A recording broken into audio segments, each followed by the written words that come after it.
Hey everybody, how you doing? Teching 101 here, and in today's video we're going to be talking about the former 1st Division commander of the Whitebeard Pirates. That's right, Marco the Phoenix. Okay, Barry, I know this is neither the time nor the place, but I told you to go to the fruit stand today and buy exactly one pineapple. Just one pineapple. These are several pineapples, Barry. What are we gonna do with this many pineapples? I don't even like pineapples that much. I mean, they're okay. I'm not dissing on pineapples. They're okay. Get like a slice of pineapple on some ham or something. It's delicious. And I'm a guy that likes pineapples on pizzas, for God's sake. But this is way too many pineapples. How are we even gonna cut all these pineapples up, Barry? Oh, wait. Maybe we could just use this thing. Yeah, I know, right? I mean, I know we're not really talking about Whitebeard today, but we're talking about Marco, who was the 1st Division commander of Whitebeard's crew, and after Whitebeard's death, essentially was the captain of the Whitebeard Pirates. So, I mean, I couldn't help just going out to the local tractor supply store and purchasing Murakumo Giri, Whitebeard's Naginata, which was on sale for some reason, so that all just worked out great. So yeah, now this is what is referred to as a bush axe.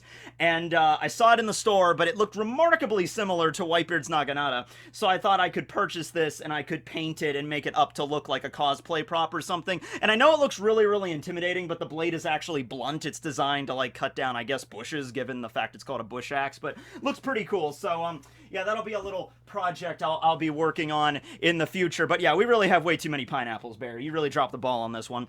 Okay, so talking about Marco, he had a big bombastic reappearance in the last chapter where he showed up and knocked off the Queen Mama Shanter off the waterfall, making him the 2nd Yonko commander to do that.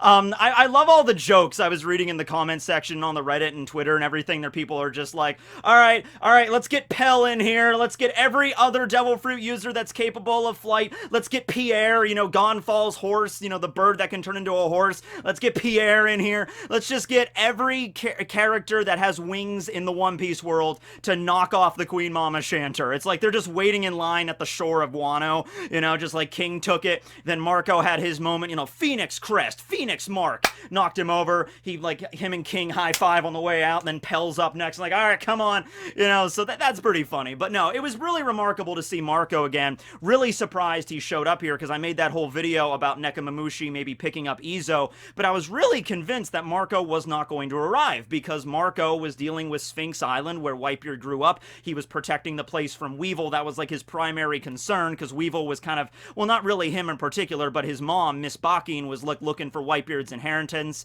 all the money, all the treasure that he had gathered over the years. And so Marco was very concerned that at some point their treasure hunt was going to lead them to Sphinx Island, and the money isn't on Sphinx. Like Whitebeard's treasure was something a little bit more meaningful than just cold hard, gold, or like doubloons or jewelry or whatever. Whitebeard's treasure was this town that he was raised in. It was like a war-torn country, and using his money that he gained being a Yonko, he fixed up the village and made it like a safe little hamlet in the new world, right? So Marco was concerned that Weevil was going to show up, so he's like, I can't go with you to Wano, Nekomamushi, but I have a message to pass on to the Straw Hats. That's the last time we saw Marco. Now, this is probably going to be explained later on, when we get to see Marco, you maybe meet up with the Straw Hats, and maybe we'll get that explanation of exactly why he went. But it seems like, and I didn't even consider this, but it seems to make sense, because the Warlord system has been dissolved, and that was a recent development that just happened at Reverie, in the last week or so in the One Piece world. It would make sense that maybe Marco read the paper, and he's like, oh, the Warlord system got dissolved. That means the Marines are going to be out to try to, like, bring all of the Warlords in, like Mihawk, Boa, Buggy, and Weevil. And we even saw this. We saw those Marines attacking Weevil and his mother at that random island, which were not really all that prepared. They were just equipped with some riot shields to take on Weevil, so that might not end well for them. But the point is, Weevil and Miss Bakin might have their hands full for a while. They can't just, up until this point, they could basically just travel the land searching far and wide, to become the Pokemon Master or the Treasure Master or whatever. They can go wherever they wanted with the anonymity of being a warlord. But now now that that title has been stripped away, they're going to have a lot more on their plate right now. They can't just freely travel different places. I'm sure maybe like some of the forest guardians, some of the minks stay behind at Sphinx to kind of protect it, but maybe Marco saw in the paper, he's like, hey, Warlord system's dissolved, that Weevil's going to be busy for at least a little while, that's going to be the prime opportunity. All right, Neko, I'm going to go with you, we're going to pick up Izo, maybe pick up some other Whitebeard commanders, get the band back together, go after the freaking Queen Mama Shantor, knock them over the falls for the second time as kind of a warm-up act, and let's go help out Straw Hat Luffy, the brother of Ace, my bro, let's do it. So I'm super glad Marco's back, and I've made videos before talking about Marco. I've talked about, Marco becoming like when he was the new captain of the pirates and everything like that, like the Marco Pirates. I talked about his Devil Fruit, of course, the Tori Tori no Mi model Phoenix. We actually just, not like super recently, but within the past year or so is when we finally found out what his Devil Fruit was called, right? It was pretty simple, just the Bird Fruit model Phoenix Mythical Zone. First Mythical Zone we've ever seen in the story, so that's pretty neat there. We got to see the first named attack he used last chapter with the Phoenix Crest, against the Shantor, so that was neat. But then you start looking into a little bit about Marco's past, and that was also kind of enlightened a little bit in the most recent chapters of One Piece with Oden's flashback. We got to see Whitebeard there about 30 years ago, and we got to see Marco in his younger years. We saw him as a pirate apprentice at the tender age of 15. So just like how Shanks and Buggy were apprentices on Roger's crew, and eventually, Shanks, after the whole crew was disbanded, he went on to become a Yonko. Buggy went on to become a warlord. His reputation is worthy too. Also, you can maybe even consider Blackbeard, Teach as also a pirate apprentice, because he joined the Whitebeard crew at a very young age as well. But Marco was also that, except Marco didn't decide to go off on his own. Some of the people like Whitey Bay and Epoida that joined Whitebeard's crew that were present during the flashback with Oden, at some point they decided to leave the crew and start up their own pirate crews themselves, but they were still family to Whitebeard. They were still allies, and they showed up to help during Marineford and all that stuff. Marco could have easily done that. I think Marco could have left in maybe his 20s or 30s. He's 45 right now in the story. He was 43 at the War of the Best at Marineford. Marco could have easily left at any point, and he could have, started his own pirate crew, the Phoenix Pirates. In fact, I think, wasn't there a guy named Puzzle that had the Phoenix Pirates? I think that was an anime-only filler in the Asino arc, the Adonisino arc. But he could have made, like, the canon Phoenix Pirates, and I think Marco would have been really successful in that particular venture. But no, Marco chose to stay behind on Whitebeard's crew, and he rose to the rank of First Division Commander. Now, I don't really know if that makes it out to be like he was essentially the first mate of the Whitebeard crew, because the Whitebeard crew is pretty massive, but it seems like based on his position during the war, he was always staying next to, Whitebeard, kind of like orchestrating the battle and discussing information and like planning out like what we were going to do next. He was always there to protect Whitebeard, and after the war was over and after Whitebeard was killed, as well as Ace, the Gorosei were kind of getting together in that meeting right before the time skip, and they were talking about like, okay, now after the War of the Best is over, we got a lot of other things to kind of concern ourselves with. They bring up Luffy, but one of the things they also bring up is Phoenix Marco. Marco is around there too, and even though Whitebeard might be dead, Marco is still probably going to head up the Whitebeard Pirates and make the new crew. You shouldn't just disregard them. Now, we don't really know that much about the Payback War, all that information. We know that after about a year, after the events of Marineford, during the time skip, Marco gathered the remaining members of the Whitebeard crew together after they licked their wounds at Marineford, and they're like, all right, we're going to take on Blackbeard, because he's that bastard that, betrayed everybody, essentially, not just killed Thatch, but also led to the death of Ace and Whitebeard. That was all orchestrated by Blackbeard, okay? So Marco gets the whole crew together. They go after Blackbeard. In the manga, we only get like secondhand information from this. Like Jinbei explains to Luffy and everybody at Fishman Island what happens. In the anime, I think recently when Neko met with Marco, they show a little bit more of the Payback War, but it's not really like a direct, like here's how the actual battle went down. It's more of just like symbolic, where I think they showed a scene where Whitebeard's crew was charging at Blackbeard. Blackbeard used his Yami Yami no Mi, the darkness powers, and like the crew like no, like they fall into the black hole that Blackbeard creates. Not actually how the battle went like exactly, but more of just like symbolic of like the Whitebeard crew tried their best to avenge Whitebeard, but they failed at the end of the day. Blackbeard won, and at that point I think that was the exact moment where the world got to see and the Gorosei realized, everybody realized, that the Whitebeard crew was no longer Yonko status. So they got demoted from that, and Marco, he decided, not because of they lost the status, but he decided to, disband the crew, and then Blackbeard became and the new Yonko. Marco decided to disband the crew because at that point, you can imagine a lot of stuff going through Marco's head was just like, I tried my best, and I still failed. I tried for a whole year. You know, because Marco is not an idiot. None of the people on, Whitebeard's crew were idiots. If you're raised to the position of division commander, you had a good head on your shoulders, right? So you can imagine in the immediate weeks after the war at Marineford, okay, they bury Ace and Whitebeard on Sphinx Island, and then they have to heal up a little bit and, just recover. But you'd figure after about a month or so, they would start planning this out. They would be like, okay, guys, we know what we got to do next. You know what we have to. Even if Whitebeard maybe might have not have wanted us to do this, we have to take on Blackbeard. We have to. All the shit he did to us, he killed Thatch, he turned in Ace that resulted in his death, and he gunned down Whitebeard right in front of our eyes. We cannot let this stand. And so Marco, I can imagine he was assuming the role as the captain, knowing full well that he couldn't completely fill the shoes of Whitebeard. I mean, those shoes were Whitebeard's boots were pretty damn big, right? Oh god, you start to think about this seriously, and this adds a whole new dimension to Marco's character. I'm gonna get into it throughout this video, but I want you to understand the fact that, yeah, pretty much everybody in Whitebeard's crew viewed Whitebeard as a dad, but then there's, I'm sure, characters that viewed him more of a dad than others. So, like, for example, let's say, like, Rakuyo. Rakuyo was that kind of cool, like, 70s rocker kind of guy with the mustache. He had that giant spike ball chain chomp thing that was actually, like, sentient, like it ate a devil fruit or something. All right, let's say that guy joined up with Whitebeard at, like, age 30. All right, and say, hey, Pops, I'll help you out. That's all well and good, but Marco was like 15, possibly younger. We just saw him at age 15 when he was, at Wano 30 years ago. He might have joined up when he was 10 or even younger than that. So Marco might have viewed Whitebeard as like a legitimate actual father because he was so young. He didn't have any other kind of like father figure or any kind of like parent in his life. Okay, so it's like different ways of viewing this. And after Whitebeard died, Marco probably felt like, okay, all of that weight goes on to me now. And I can imagine, like, maybe, like, before the Payback War started, like it was the eve of the battle or something, Marco is inside the captain's cabin on I guess, well, not the Moby Dick, because the Moby Dick got sank, but maybe something, just thinking about looking at a picture of Whitebeard or something, his dad, and he's thinking, I can do this, Dad. I can do this. I can avenge you. After I get this cap off this pineapple mango juice with a little bit of lime, I'm going to avenge you, Dad! Damn, that's actually pretty good. That's pretty good. Yeah, I like that. Okay, so anyway. Damn, I've never had that before. That's really freaking good. How much sugar is in this? Oh, okay, that's probably, yeah, I gotta be careful on that, but it's actually not bad. That Tropicana, this pineapple mango, I'd recommend it. Totally, go for it. Okay, so anyway. That's one thing you got to figure about Marco, is that going into this, he was filled with revenge and anger, but also a pretty smart guy. So they planned out this battle as much as they could.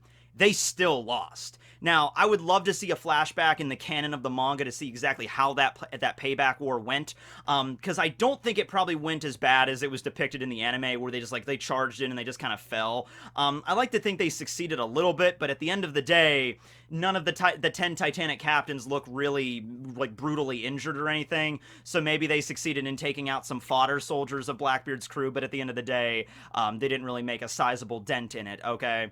And then Marco, at that point, you just feel the level of, like, just crushing despair. He just felt like, I tried my best, and I failed. And I failed Dad, I failed all of us. You know what, I'm not cut out to be a captain. I don't want to put you guys at risk anymore. You need to go now. You just need to separate, and that's what happened, okay? Maybe Marco keeps in contact with a few of the commanders every now and then. He gets a letter from Vista or Blamenco or something like, hello there, Marco. I am doing well. I am Blamenco. I hide things in my cheek pouches. Don't really know much about Blamenco. Maybe we'll find out more about him coming up.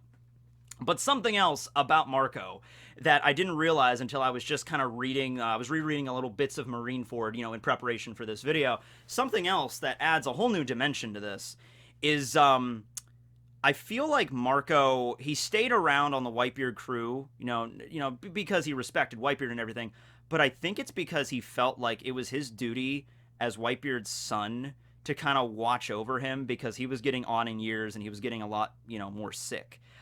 He was hooked up to all that life support stuff, and I reread the scene when Squard takes out his sword and stabs Whitebeard in the, in the abdomen, and then you have the whole scene where Whitebeard forgives him and hugs him and everything. But before that happens, Marco loses his shit, as he should rightfully. He's like, oh crap, what the hell, Squard? So Marco charges down and grabs Squard's head and like slams him into the side of the Moby Dick. Just, what the hell is your problem, Squard?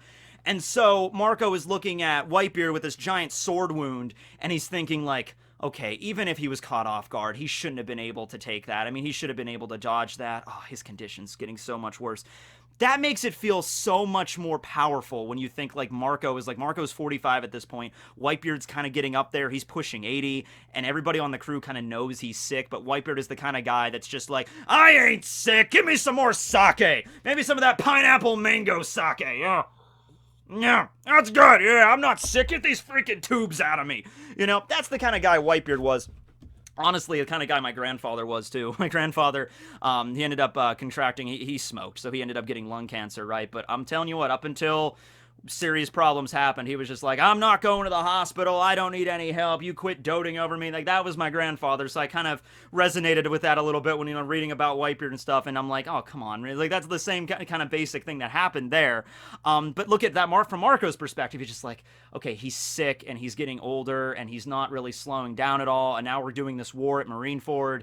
It's how, like, Marco there the entire time is, like, worried about his dad. It's like, I gotta protect him, I gotta make sure he doesn't get hurt, and then one of our freaking allies amongst all people in this war against the entire Marines, the admirals are over there, vice admirals everywhere, all these high-ranking Marine officials, and it's one of our allies that gets first blood on Whitebeard. Are you kidding me with that? Marco was ready just to, like, just get rid of, like, Squardo at that point. But, of course, Whitebeard, hugs Squardo. He's like, you dumb son, I still love you, come here. And then, Whitebeard kind of rallies his troops to get all back to that. But, Marco was still concerned. And then, of course, when Whitebeard actually did die, that's, like, Marco's worst nightmare come to reality right there. Like, he stayed on the ship. He tried to help him out as much as he could, tried to support him as, like, his right arm on the crew. Kind of like, yeah, don't worry about it, Pops. Don't worry about it. I'll take care of everything. I'm all right. I'm the 1st Division commander. I'm the doctor of the ship. I can turn into a damn phoenix. You don't have to worry about it. I'll take care of it.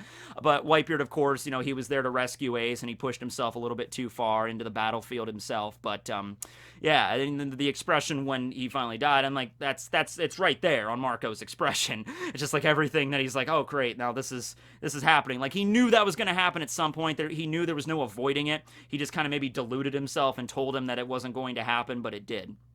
So looking at Marco from that perspective kind of gives me a whole new kind of respect for the character and all that stuff there. And it adds even more depth when the Payback War finally happens, and then that failed, and he's just like, all right, you know what?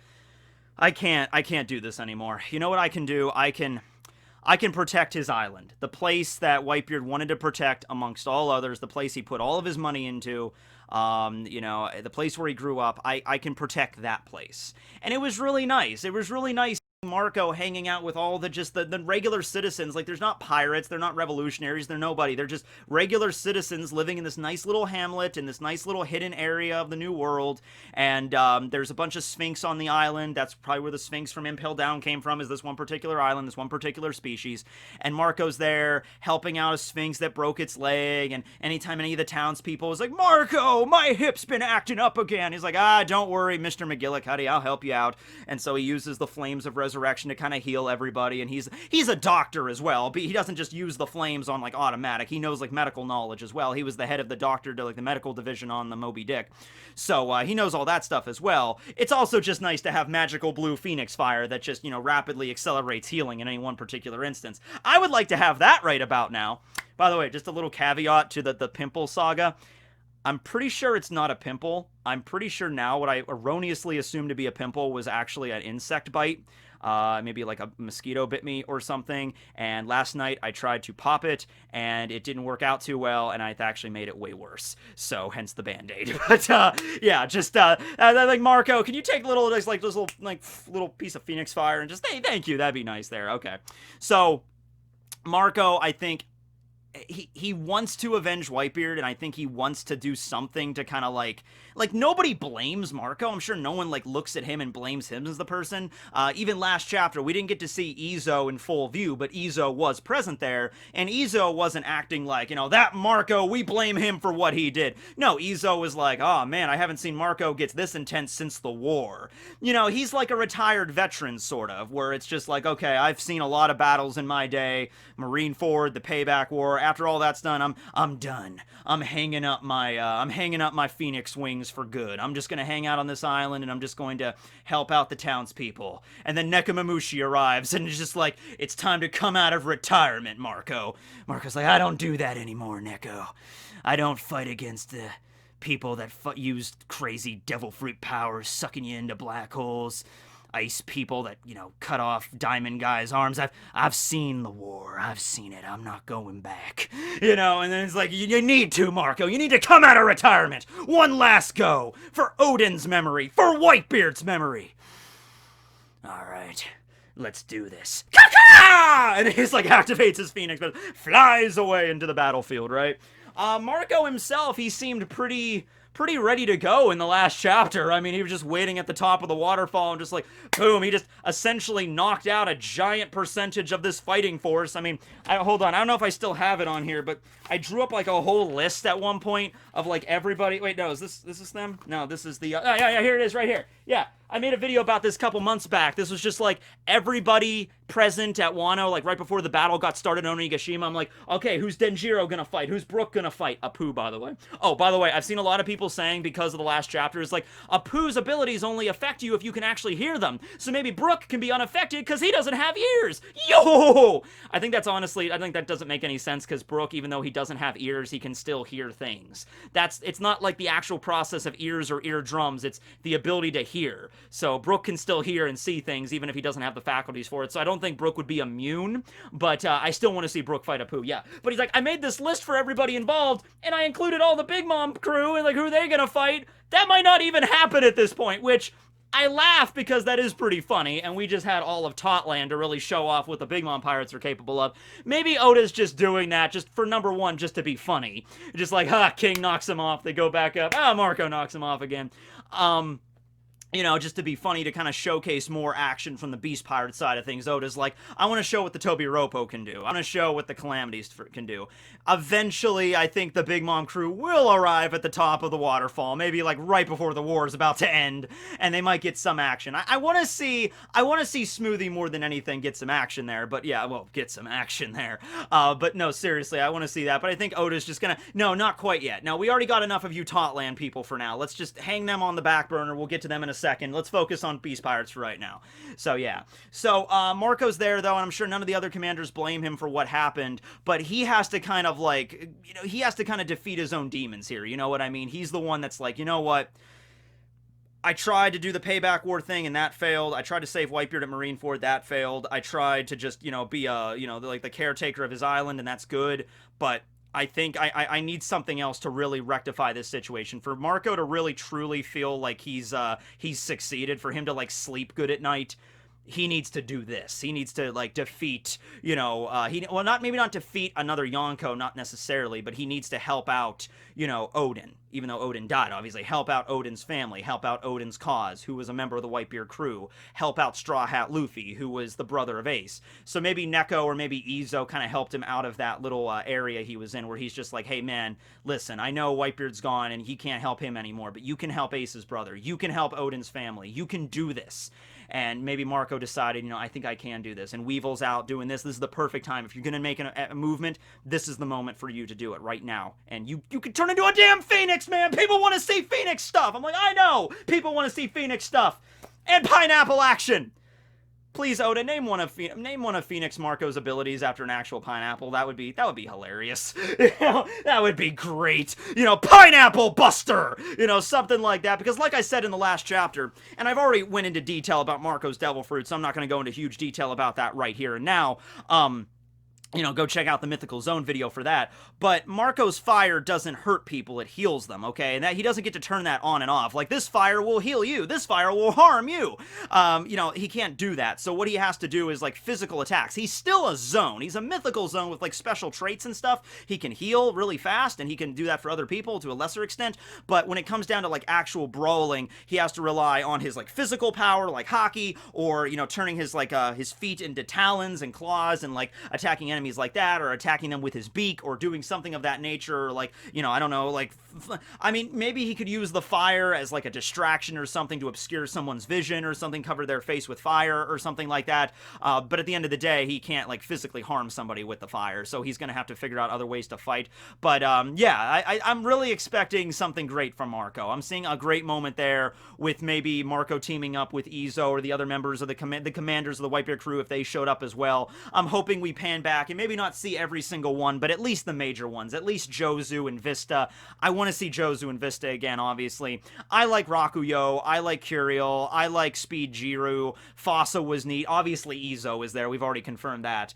King Du! Yeah, I want to see King Du again, right? But we don't have to have every single one of them, but, Namer's awesome, but yeah, just have, like, Vista, Izo, and, Jozu there, even if Jozu's missing an arm. And I think we could have some good action there. I think we can have some really cool stuff going on there. Maybe Jozu has a mechanical arm! I don't know, maybe the Whitebeard crew met up with the revolutionaries and Lindbergh made Jozu this badass mechanical, like, piston arm, like a hammer arm or something. Like, Diamond Hammer Crash! That would be cool, right? Yeah, alright, he has a hammer made out of diamond. That'd be awesome for Jozu. Or maybe like not a diamond hammer, but like a diamond, like a pole, something like in One Punch Man, there's a hero, a B-rank hero called Wildhorn, I think. He was in one of the one where Saitama was, pretending to be one of, like, the Power Rangers. I think there was a B-rank hero, and he had, like, that piston pile driver, like, weapon on his arm, which was, like, a tent pole staker, but it, like, came out like this. I'm gonna stop doing that. Imagine if Jozu had one of those damn things, but made out of, like, solid diamond, like a giant diamond spike that just, that would be awesome! Alright, so we can make this work, and Marco can kind of, like, rally the former crew together and be like, alright, guys, I know Marineford wasn't our shining moment. I know Payback War didn't work out exactly as we planned, but third time's the charm! Now charge in! We're gonna save the country of Wano! And everyone's, like, really happy. Like, let's do that. Right now, Marco might not be exactly too, like, powerful like that, like the Braveheart kind of speech. Marco seems like a rather chill individual, right? But maybe he could pull something together there. I actually really like it. I was looking through some older images of Marco, like when he was, like, younger, obviously. But I also found this one. This is the first image of Marco in the anime, because this was before we found out, like, how significant he was, so the anime didn't really make him any particular kind of individual, just a random member on Whitebeard's crew. This is when Rockstar first arrived. This is when we first got to see Whitebeard. So I just love, this is Marco's preliminary design. This is his twin brother, Warco. This is Warco. Like Mario and, Wario? This is Warco. Yeah, Warco, he doesn't get a lot of action usually. He actually died at Marineford. Poor Warco. Rest in peace, Warco. But, he was on the crew as well. Okay, he was Marco's lesser-known brother. Alright. Well, anyway, I hope you guys enjoyed this video. I guess I'm just gonna wander around the neighborhood now, knocking on my neighbors' houses and asking if they would be interested in some pineapples. Ah, damn good juice. Yeah, see, I told you I made it worse. Anyway, story about how I bought this thing, okay? So, I went into the Tractor Supply place, and I found this. There were 2 left, and they were on sale for 30 bucks. That's a steal for Naganatas, right? So I get this, and I walk up to the counter, and there's like 2 people in front of me at the counter checking out, and I'm just sitting there with this giant blade next to me. And like I said, the blade's not actually sharp, but anyway, I'm sitting there, and one of the ladies comes up to me, this like 75-year-old grandma, and she's just like, is that blade any good? And I'm like, well, I actually don't know. I've never used one of these before, and I'm not even going to use it for that. I'm going to use it for like a prop for something. And she's like, okay, because I need to clean out my garden, and there's like weeds everywhere, and I have this bush we need to trim. I need something like that. And I'm like, okay, well, there's more in that aisle. There's one more in that aisle over there. So this like 75-year-old grandma then goes in the aisle and gets another one, brings it over. So then it's like me buying this giant bush axe, and then like little, 5'5" nothing nerdy kid, and then behind me is this old woman that's just like, I'll take one too, sonny. And I'm like, So that was pretty funny. So that was an unusual moment, but yeah, I'm gonna get some paint and I'm going to add the striped pattern there. I actually have a softball that I found the other day. I'm gonna get the softball on the bottom, kind of like the pummel that Whitebeard has, and wrap that up with something, and maybe even like get some paint to like paint the temper pattern on the blade, and maybe because it's like Whitebeard has like a it's like a sea serpent, like a snake kind of design here. It's like a brass kind of design. So I'm gonna like spray paint this probably and get the design in there. I'm gonna do something with it. I'm gonna make it look as similar to Murakumo Giri as I can manage. But yeah, gotta be careful with this though. It's not sharp, but still should be rather careful. All right, thanks for watching, everybody. Teching signing out.